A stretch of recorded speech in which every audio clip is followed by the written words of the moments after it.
messieurs, bonjour. Bienvenue à ce tout premier sommet Pathway to 17 organisé par Digital Frontier Institute et l'Alliance des associations professionnelles de l'Alliance de la finance digitale. Donc, nous sommes sur le premier panel francophone de ce sommet. Donc, sur ce panel, nous aurons un premier panéliste qui va nous entretenir sur le thème de la cybersécurité au service de l'inclusion financière. Donc, nous aurons le plaisir de recevoir sur ce panel Jean-Louis Perrier, qui est directeur de programme à l'Africa Cybersecurity Resource Center. Donc, Jean-Louis a une large expérience intersectorielle dans les services financiers, les télécoms, l'industrie et les services. Il nous parlera des enjeux de la cybersécurité pour l'inclusion financière et pas seulement pour les services financiers numériques. Et il nous parlera également des solutions pratiques que l'Africa Cybersecurity Resource Center commence à déployer dans la mise en place d'une communauté sectorielle pour le partage d'informations et de bonnes pratiques à l'échelle du continent. Alors, Jean-Louis va nous rejoindre au cours de la session, vous voudrez bien l'excuser, il accuse un petit retard. Donc, le déroulé de cette session, je m'en vais vous l'indiquer. Donc, nous allons commencer d'abord par une présentation vidéo de 15 minutes et ensuite, nous aurons une session de questions et réponses de 10 minutes. Alors, pendant la présentation vidéo, vous aurez la possibilité de pouvoir poser vos questions via le chat box de la plateforme Swapcard. Et enfin, je rappelle que toute la session sera enregistrée et le lien sera partagé dans quelques jours avec les participants. Alors, je voudrais également porter à votre attention trois rendez-vous importants à ne pas rater au cours de la même journée. Alors, à 12h30, de 12h30 à 13h GMT, donc dans moins de 30 minutes, vous aurez le deuxième thème en français de ce sommet. Donc, ce sera avec Alain Bétu, qui est Policy Manager à JSME, qui nous dira comment la réglementation peut accroître l'adoption et l'utilisation du mobile money. Ensuite, de 13h à 13h15 GMT, donc dans moins d'une heure, vous aurez la première session de réseautage, donc de networking, pour découvrir nos associations professionnelles. Ensuite, de 14h45 à 15h GMT, vous aurez une deuxième session de networking. Et enfin, de 15h30 à 16h GMT, vous aurez la troisième session en français de la journée sur le thème de l'égalité des genres et les fondements des organisations équitables. Donc, ce sera avec Fatou Diopsal, qui est professeur à l'université Gaston Berger Saint-Louis du Sénégal. Donc, sans plus tarder, nous allons suivre la vidéo prévue pour cette session et on se retrouve dans 15 minutes avec Jean-Louis, s'il vous plaît. Merci.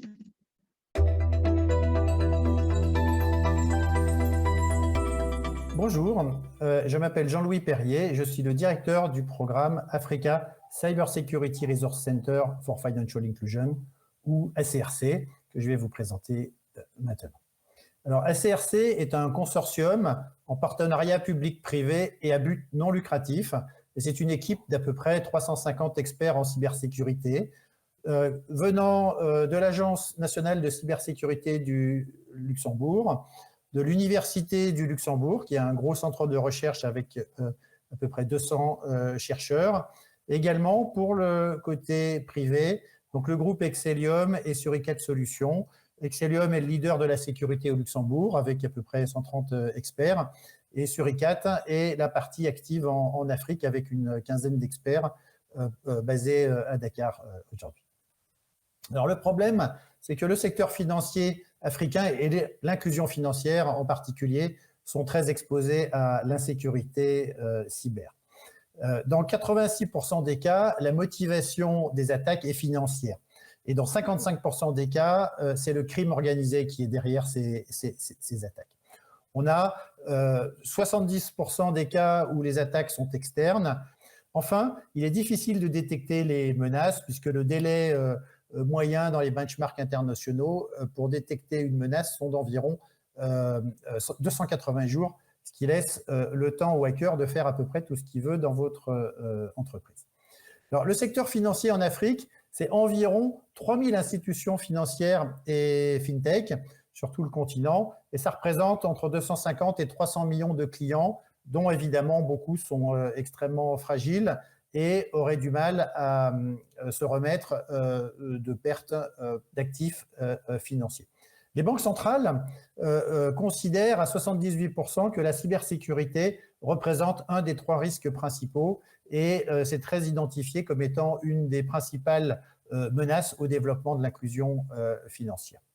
Sur le continent, on a des ressources qui sont extrêmement limitées dans ce domaine comme dans d'autres domaines. On a à peu près 10 000 experts en cybersécurité, il y en a à peu près 700 000 aux États-Unis, et l'ensemble du continent dépense environ 1,5 milliard de dollars par an en cybersécurité, et ça, c'est ce que dépensent les 4 plus grandes banques américaines chaque année.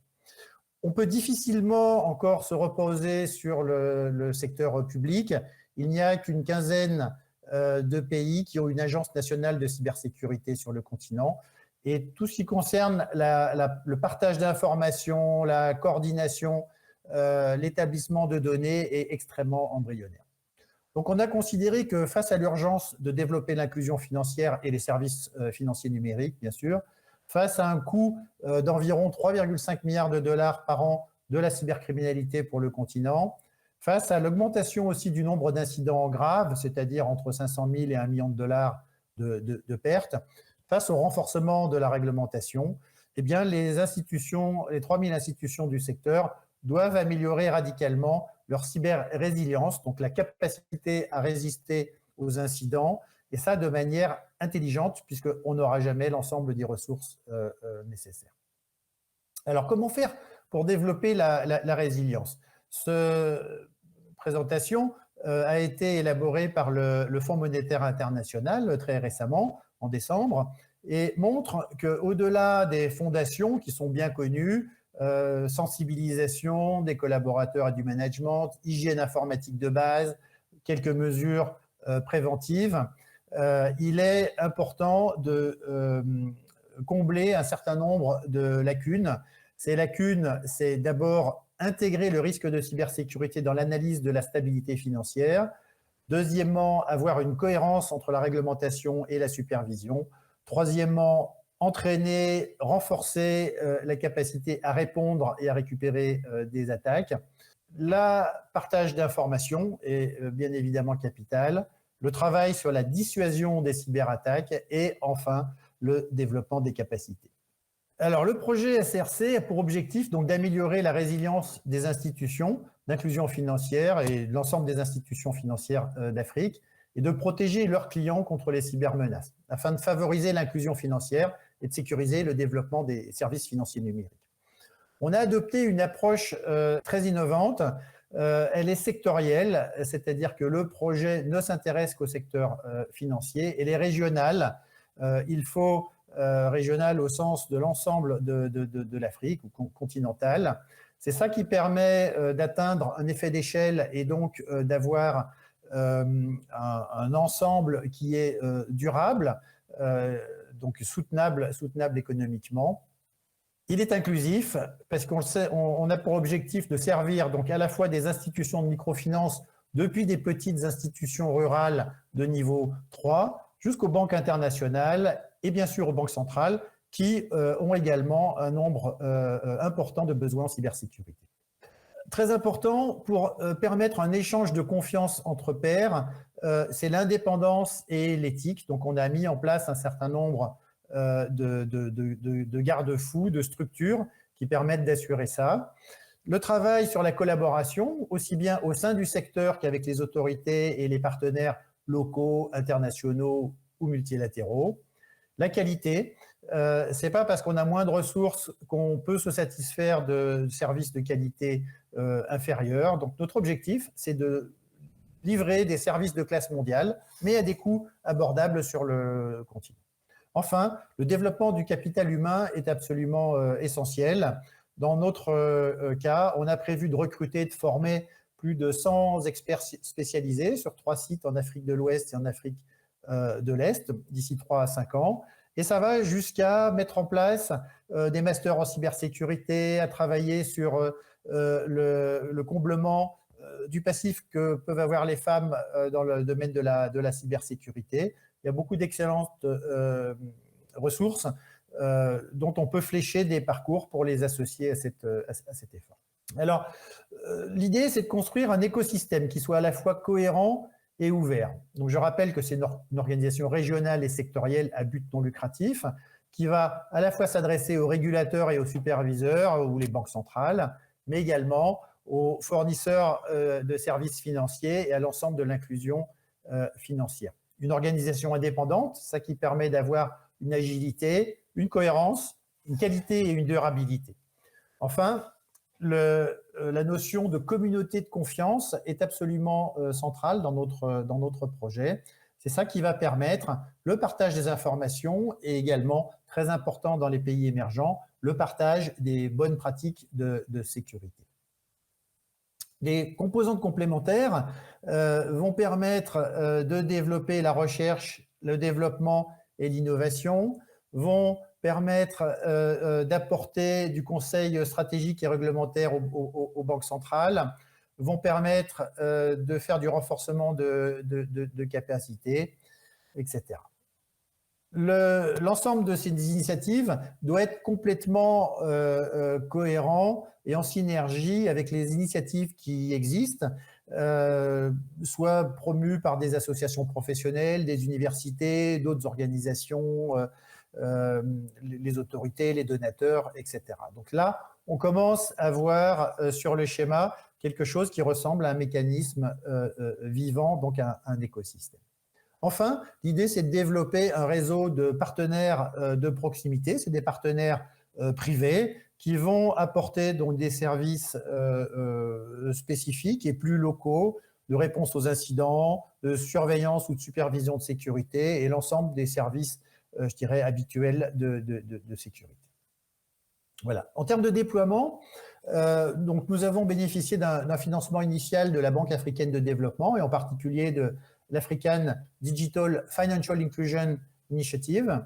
On a donc un plan de travail qui va permettre de déployer une cinquantaine de services pour ces 3000 institutions qui ont bien sûr, entre une banque centrale, une fintech, une microfinance, des besoins qui sont spécifiques, mais l'ensemble de nos services peut s'adresser à toutes ces organisations. Un gros travail sur le partenariat avec l'ensemble des parties prenantes, donc associations professionnelles, les réseaux internationaux de banques de microfinance, des organisations multilatérales, des donateurs. Alors, on va mettre en place progressivement 3 sites à travers toute l'Afrique. Le Sénégal est notre site historique, donc il va desservir l'ensemble de l'Afrique francophone. Mais depuis Dakar, on peut d'ores et déjà adresser les besoins d'institutions financières à travers toute l'Afrique. Il y aura un deuxième site en Afrique de l'Est anglophone d'ici quelques mois et un troisième un peu plus tard en Afrique de l'Ouest anglophone. Je ne vais pas rentrer dans le détail des services, mais on voit que sur l'ensemble des dimensions, partage d'informations, coordination et partenariat, renforcement de capacités, recherche, développement, innovation, conseil stratégique et réglementaire, on a toute une série de services que vous retrouverez en détail dans la présentation qui vous sera communiquée, qui permettent d'améliorer la résilience comme on l'a vu précédemment. Nos 3 centres sous-régionaux prennent en charge donc le travail sur la réponse aux incidents, la supervision de sécurité, tout ce qui est conseil, formation et l'ensemble des autres services de cybersécurité. Voilà, donc il y a une panoplie de services extrêmement complète. Bien sûr, tous les services ne peuvent pas s'adresser à tout le monde selon les mêmes modalités. Donc, on a développé une méthodologie qui permet d'identifier qu'est-ce qui est nécessaire pour chaque segment, selon, je dirais, le modèle d'entreprise, les actifs critiques à protéger, etc. Et ensuite, qui permet d'établir pour chaque institution une feuille de route qui permet de sensibiliser le management et les collaborateurs, qui permet de clarifier la gouvernance, qui est souvent un point faible, et également de mobiliser les ressources financières, les budgets nécessaires. Et là, très clairement, les donateurs et les investisseurs ont un rôle à jouer dans ce domaine, comme ils ont pu le jouer dans d'autres domaines pour l'inclusion financière dans les années récentes. Avoir la bonne qualité et un coût abordable, ça veut dire aussi que naturellement, dans cette logique, on doit standardiser un certain nombre de composants, mais toujours sur une exigence de haut niveau. On travaille avec en partenariat avec les associations professionnelles pour atteindre les institutions de microfinance et les fintech. Donc, c'est quand même plusieurs milliers d'institutions à travers le continent. On travaille aussi pour réduire le coût d'exploitation. La plupart des services sont disponibles à distance. On met à disposition également des ressources gratuites. Et on travaille également pour réduire les investissements, notamment avec une politique très forte sur l'utilisation de logiciels open source. Enfin, le do-it-yourself, c'est un clin d'œil. Bien sûr, on peut et on doit aider les institutions à prendre en charge le maximum de ce qu'elles le peuvent. Encore faut-il qu'on leur ait fourni la notice, le mode d'emploi pour mettre en œuvre ces services. Alors, plusieurs étapes assez critiques ont été déroulées récemment. On a réalisé donc au mois d'octobre à Kigali la première African Finance Cyber Security Conference avec 2 tracks, un sur le partage d'informations et le deuxième sur la recherche et l'éducation, donc qui ont fait le plein toutes les deux et qui ont suscité énormément d'intérêt dans la communauté. On lance également des sortes de packs de services dédiés à la cybersécurité pour, d'une part, les institutions de microfinance et les PME, et d'autre part, pour les fintech. Pour ces dernières, il y a un focus très particulier sur ce qu'on appelle la sécurité applicative, qui est un point assez méconnu, mais essentiel pour sécuriser les services financiers numériques. Autre exemple, donc on commence à préparer un document, une note de recherche sur les monnaies numériques pour les banques centrales. Donc ça, c'est au croisement de l'activité de Strategic Advisory et de recherche et développement. Et on a commencé à mettre en place également un réseau continental qui va permettre d'identifier des nouvelles menaces et de les partager avec l'ensemble du secteur. En conclusion, des ressources limitées exigent naturellement une approche plus intelligente pour suivre le rythme des criminels, parce qu'ils ne sont vraiment pas en position d'attente, ils sont extrêmement agressifs, et donc accroître la cyber-résilience. C'est possible en mettant à la disposition du secteur financier africain les meilleures pratiques internationales de collaboration, de partage d'informations, comme l'a souligné le Fonds monétaire international, des services adaptés, et en travaillant aussi dans une logique de partenariat public-privé pour renforcer l'écosystème et réussir dans la durée. Donc on est au-delà d'un projet, c'est une organisation qui se met en place. Rejoignez-nous dès à présent pour travailler à la mise en place au bénéfice de l'ensemble du secteur, de cette communauté de partage d'informations. Merci.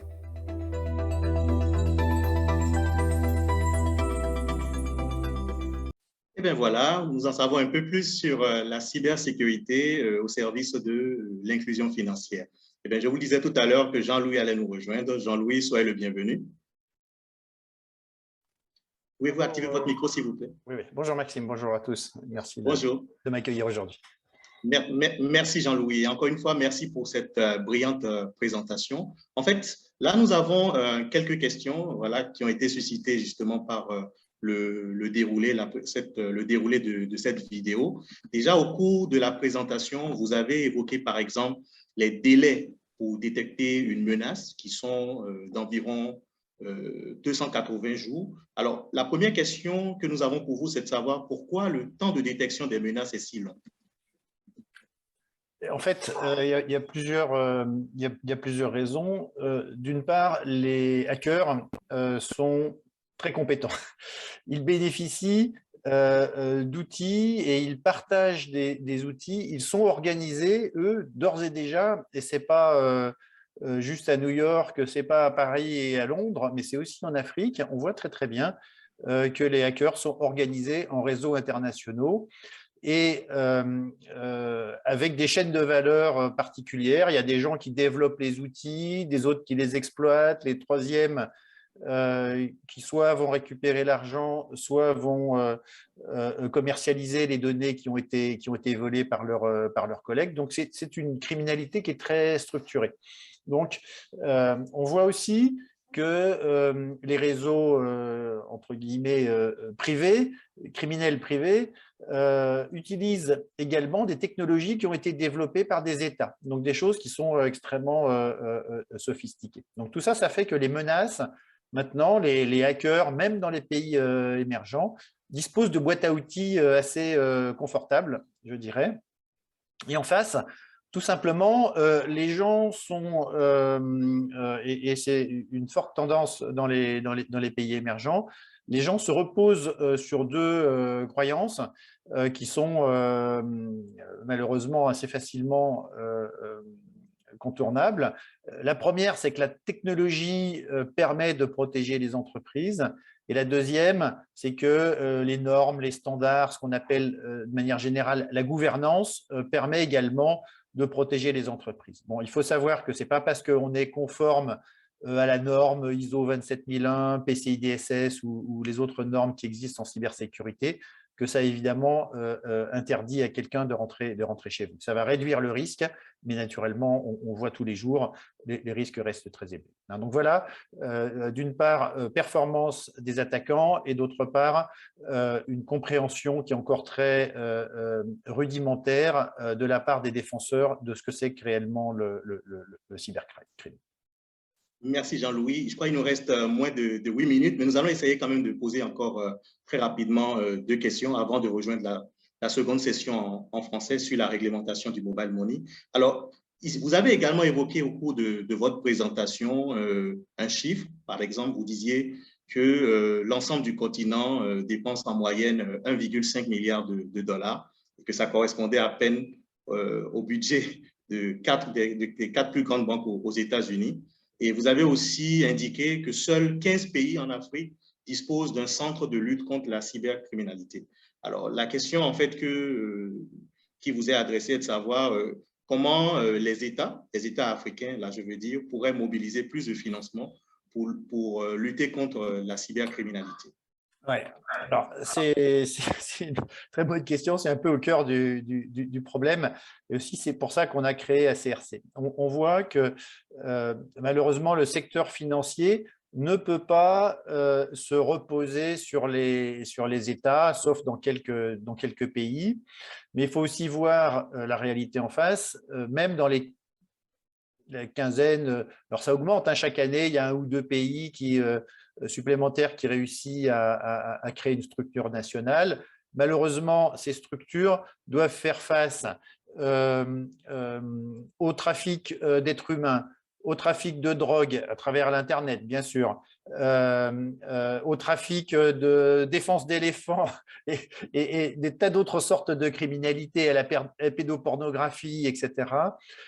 Et donc, ils ont face à eux un immense champ d'action, des ressources très limitées. Donc, évidemment, les ressources qui sont en mesure de dédier au secteur privé de manière générale, et en particulier au secteur financier, qui est un des plus critiques, je pense que tout le monde peut s'en accorder, sont évidemment très, très limitées. Donc, c'est pour ça que nous, on promeut une initiative qui est sectorielle, dire au secteur, si vous attendez que les États soient en mesure de s'occuper de vous, peut-être qu'il va se passer 15 ans ou 20 ans. Donc, peut-être qu'il faut se prendre en main, s'organiser au niveau du secteur, comme c'est le cas d'ailleurs, même dans des pays, je dirais, plus avancés au niveau de la cybersécurité, en Europe, aux États-Unis. Il y a déjà des organisations sectorielles qui se mettent en place. Et c'est aussi beaucoup plus efficace parce qu'on est face à une criminalité internationale qui a des échanges. Un hacker chinois, il va pouvoir parler éventuellement avec un Coréen du Nord. Un hacker du Kenya va pouvoir aussi parler avec un de ses homologues en Afrique du Sud. Donc, eux-mêmes, ils sont dans une logique d'échange et on ne peut pas vaincre un réseau d'intelligence comme ça si nous-mêmes, on ne se met pas dans une logique de réseau. Donc, voilà pourquoi il faut qu'on arrive à utiliser plus intelligemment les ressources, certes un peu plus limitées que ce qu'on peut voir dans d'autres régions du monde, mais ça ne fait que renforcer cette nécessité. Merci Alain. Et là, j'ai une dernière question pour vous avant que nous ne puissions arriver au terme de ce panel. Alors, toujours dans votre présentation, vous avez indiqué par exemple que pour développer la résilience, voilà, vous avez recommandé, disons, d'adresser certaines lacunes. Par exemple, intégrer l'analyse du risque cybercriminel dans je reprends plutôt, intégrer la cybersécurité dans l'analyse de l'intégrité financière. Alors, par rapport à cela, nous aimerons savoir en pratique comment cela va se faire. Est-ce qu'il faille attendre une évolution réglementaire, une innovation réglementaire? En général, ça prend du temps. Ou est-ce qu'il faille tout simplement déjà intégrer ces aspects de cybersécurité dans les politiques de gestion du risque des institutions financières? Oui, alors ça, c'est un point qui s'adresse principalement aux banques centrales. C'est à elles qu'il revient d'analyser la stabilité financière pour le périmètre qu'elles supervisent. Donc ça, c'est évidemment un des points forts qui est indiqué par le Fonds monétaire international. Donc, nous-mêmes, à CRC, sur les 8 ou 9 points qui sont cités par le FMI, on n'intervient pas directement dans l'analyse du risque systémique au niveau d'un pays. Ça, c'est plutôt des acteurs justement comme le FMI, comme la Banque internationale des règlements, qui vont être capables d'apporter un support technique. Donc là, c'est vraiment dans l'analyse du risque au niveau du secteur. Donc c'est très important, mais ça n'est pas suffisant non plus. Il faut aussi, comme l'indique très bien le FMI, travailler sur les 7 ou 8 autres dimensions pour arriver à améliorer la résilience. La résilience ne va pas être le résultat que du travail sur un seul de ces axes. Malheureusement, il faut arriver à travailler de manière parallèle sur l'ensemble de ces 8 ou 9 axes.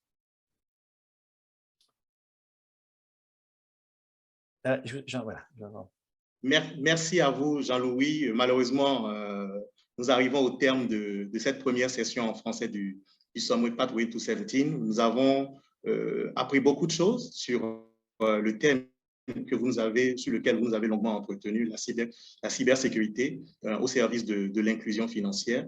Je rappelle que vous êtes directeur de programme à l'Africa Cybersecurity Resource Center. Merci encore à vous, Jean-Louis, d'avoir accepté notre invitation sur le Summit Pathway to 17. Merci à vous. À votre plaisir, et je reste à votre disposition. Merci. Et je remercie également tous les participants qui nous ont suivis sur cette première session. Et nous aurons le plaisir de les retrouver dans 2 minutes. Voilà, justement, sur le second thème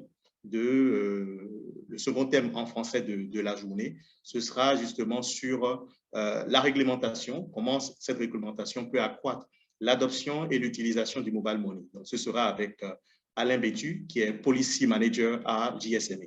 Merci encore à vous et à tout à l'heure. Merci. À bientôt. Merci.